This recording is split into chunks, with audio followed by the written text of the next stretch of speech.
Movie की शुरुआत में हमें जैक नाम का एक बच्चा दिखाया जाता है। जैक के पिता किसान थे, छू रहा था। पादरियों को लगा कि यह पेड़ स्वर्ग का रास्ता दिखाएगा। जब पादरी पेड़ पर चढ़े तो उन्हें पता चला कि स्वर्ग और धरती के बीच एक और दुनिया है। यह जगह खतरनाक थी। वहाँ बहुत बड़े बड़े दैत्य रहते थे जो इंसानों से बड़े और खतरनाक थे। दैत्य पादरियों को देखकर समझ गए कि वे इंसान हैं। फिर दैत्यों ने धरती पर आने का रास्ता खोज लिया। वे धरती पर आकर सब कुछ नष्ट करने लगे। वे इंसानों को मारकर खा जाते थे। इस बर्बादी को रोकने के लिए राजा के योद्धाओं ने एक दैत्य को मार दिया। पादरियों ने उस दैत्य के दिल पर जादू करके एक जादुई मुकुट बनाया। जब राजा ने दोनों को बहुत पसंद थी। राजकुमारी की माँ जो जैक के परिवार से जुड़ी थी उसे यह कहानी सुनाया करती थी। 10 साल बाद जैक बड़ा हो चुका था। वह अपने घोड़े को बेचने के लिए शहर जाता है। वहाँ एक लड़की थी जो असल में राजकुमारी थी, लेकिन भेष बदलने के कारण कोई उसे पहचान नहीं पाया। कुछ लोग राजकुमारी को चिढ़ाने लगते हैं। जैक उनकी बातों का जवाब देने और राजकुमारी की मदद के लिए आगे आता है। एक लड़का जैक के चेहरे पर मुक्का मार देता है, लेकिन जैक की धमकी के बाद वह सब डर कर झुक जाते हैं। जैक को लगता है कि उसने उन्हें डरा दिया, लेकिन बाद में उसे पता चला कि वह लोग राजकुमारी के अपने लोग थे। इसी वजह से वह झुके थे। फिर राजकुमारी उनके साथ चली जाती है। इसके बाद रोडिक नाम के एक व्यक्ति को दिखाया जाता है। राजकुमारी के पिता चाहते हैं कि राजकुमारी की शादी रोडिक से हो जाए, लेकिन राजकुमारी रोडिक को पसंद नहीं करती थी और उससे शादी करने के लिए तैयार नहीं थी। रोडिक अपने अध्ययन वाले कमरे में जाता है जहाँ सब कुछ बिखरा हुआ था। वह यह पता लगाने की कोशिश करता है कि वहाँ क्या गड़बड़ है। तभी उसे एक पौधे के गमले में एक मुकुट मिलता है जो 1 साल पहले विशालकाय दैत्य के दिल से बनाया गया था, लेकिन एक किताब में कुछ जरूरी चीज गायब थी। रोडिक बीन्स नहीं है, ये जादुई बीन्स हैं। ये इतने शक्तिशाली हैं कि पूरी दुनिया को बदल सकते हैं। इन्हें किसी भी कीमत पर खोना मत, और सबसे जरूरी बात, इन्हें कभी भी पानी में मत डालना। पादरी जैक का घोड़ा लेकर चला जाता है, लेकिन थोड़ी दूर जाकर पकड़ा जाता है। जब जैक घर लौटता है तो उसके चाचा बहुत गुस्सा होते हैं। वे चिल्लाते हैं, ये क्या किया तुमने? घोड़े की जगह ये बीन्स ले आए। उस पादरी ने तुम्हें बेवकूफ बनाया है। गुस्से में वे बीन्स को जमीन पर फेंक देते हैं। जैक उन्हें उठाने लगता है, लेकिन उनमें से एक बीज लकड़ी के फर्श के छेद से नीचे गिर जाता है। जैक इस पर ध्यान नहीं देता। बाहर तेज बारिश हो रही थी। उसी समय राजकुमारी वहाँ से गुजर रही थी। वह रोडिक से शादी करने के लिए तैयार नहीं थी, लेकिन अपने घर से चुपके से निकल गई थी। बारिश से बचने के लिए वह जैक के लकड़ी के घर में शरण लेती है। जैक को पता चलता है कि वह राजकुमारी है। दोनों बातें करने लगते हैं। अचानक बारिश का पानी लकड़ी के छेद से होकर उस बीज तक पहुंच जाता है जो नीचे गिर गया था। पादरी ने कहा था कि बीज को पानी से बचाकर रखना। जैसे ही बीज पानी में भीगता है वह तेजी से उगने लगता है। उस बीज की जड़ें घर के नीचे थी, इसलिए जब वह बड़ा हुआ तो घर को भी ऊपर उठा ले गया। राजकुमारी उसमें फंस जाती है। जैक उसकी मदद करने की कोशिश करता है, लेकिन वह पेड़ के साथ ऊपर चली जाती है। अगले दिन राजकुमारी के पिता राजा वहाँ आते हैं। वे एक ऊंचा पेड़ देखते हैं जो आसमान को छू रहा था। उसका अंत तक दिखाई नहीं दे रहा था। जैक राजा को सब कुछ बताता है। राजा सब कुछ सुनने और देखने के बाद कहता है, जाओ मेरी बेटी को बचाओ। रोडिक कहता है, मैं भी अपनी होने वाली पत्नी को बचाने जाऊंगा क्योंकि मैं उससे प्यार करता हूँ। जैक भी उनके साथ जाने के लिए कहता है। वे सभी पेड़ पर चढ़ने के लिए तैयार हो जाते हैं। पेड़ पर चढ़ते समय रोडिक चालाकी से रस्सी काट देता है। इससे कुछ सूरवीर नीचे गिरकर मर जाते हैं। जब वे इतनी ऊंचाई पर पहुंच जाते हैं जहां आकाश और पृथ्वी के बीच का क्षेत्र था, रोडिक जैक से कहता है, मुझे पता है कि तुम्हारे पास जादुई बीन्स हैं, उन्हें मुझे दे दो। रोडिक जैक को चाकू दिखाकर धमकाता है और उससे बीन्स छीन लेता है, लेकिन जैक चालाकी से एक बीज अपने पास बचा लेता है। इसके बाद वे 3-3 सदस्यों के समूह में बटकर राजकुमारी की तलाश शुरू करते हैं। हर जगह खतरा होता है। जैक और उसके साथियों के सामने एक बहुत बड़ा दैत्य आ जाता है। वह जैक के दोनों साथियों को पकड़कर ले जाता है। जैक उस दैत्य का पीछा करता है क्योंकि उसे यकीन था कि राजकुमारी वहीं छिपी होगी जहां वह दैत्य जा रहा था।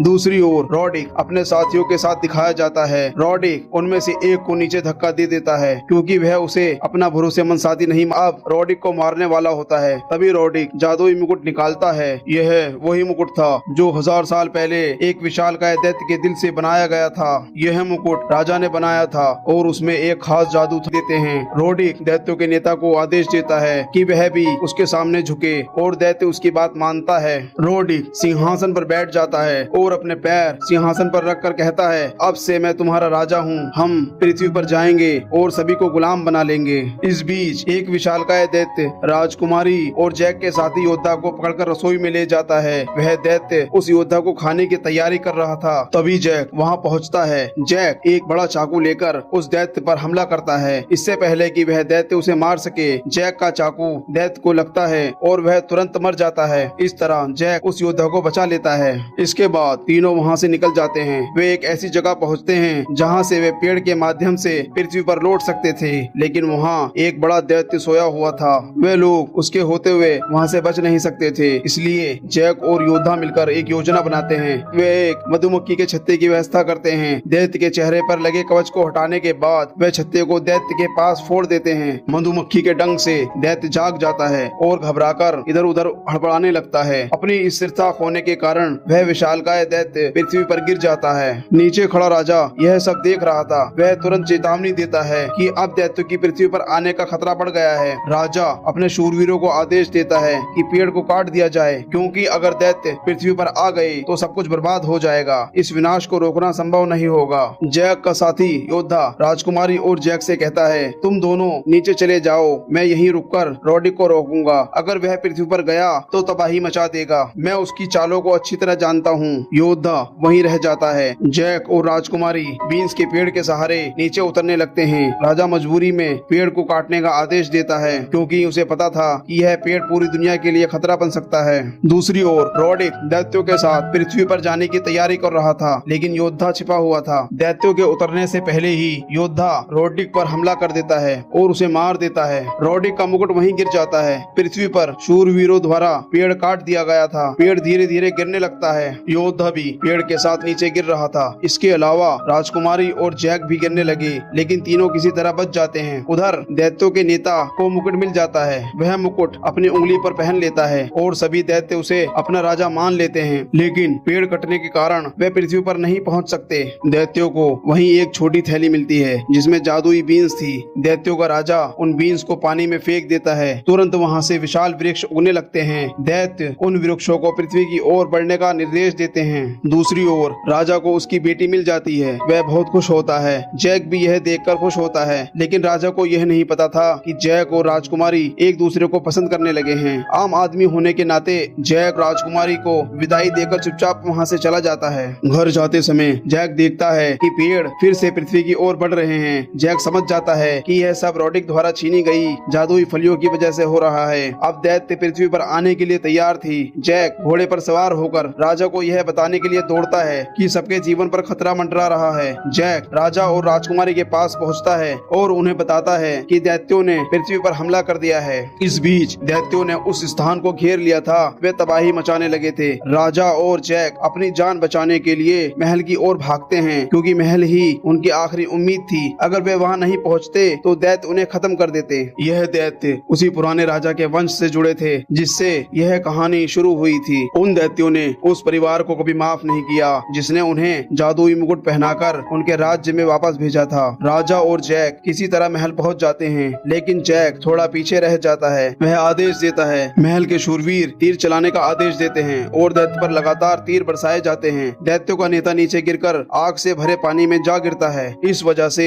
वह वहां फंस जाता है और दूसरा रास्ता खोजने की कोशिश करता है। महल का दरवाजा बंद किया जा रहा था, लेकिन दैत्य रस्सियों की मदद से दरवाजे को खींचने लगे। राजा के शूरवीर दरवाजा को रोकने की कोशिश कर रहे थे। इस बीच दैत्य जलते हुए पेड़ों को महल के अंदर फेंकने लगे। एक दैत्य जलता हुआ पेड़ महल की दीवार पर फेंकता है, जिससे दीवार टूट जाती है। यह सब देखकर राजा निराश हो जाता है। वह राजकुमारी को एक गुप्त कमरे में भेजने का आदेश देता है। राजा कहता है, यह गुप्त रास्ता तुम्हें एक जगह ले जाएगा जहाँ एक मशाल है। इसे जलाने से लोगों को पता चल जाएगा कि हम संकट में हैं। जैक और राजकुमारी जैसे ही वह महल में मशाल के पास पहुँचते हैं, पृथ्वी फटने लगती है। आग में गिरा दैत्य नेता जमीन फाड़कर बाहर आ रहा था। बाहर निकलते ही वह जैक और राजकुमारी पर हमला करता है और उन्हें पकड़ लेता है। दैत्य जैक को खाने की कोशिश करता है, लेकिन जैक अपनी आखिरी जादुई बीन निकालता है। वह बीन को दैत्य के मुंह में फेंक देता है। बीन जैसे ही दैत्य के पेट में पहुंचती है, उसे अजीब सा महसूस होता है। वह जैक और राजकुमारी को छोड़ देता है। बीन्स के जादुई असर से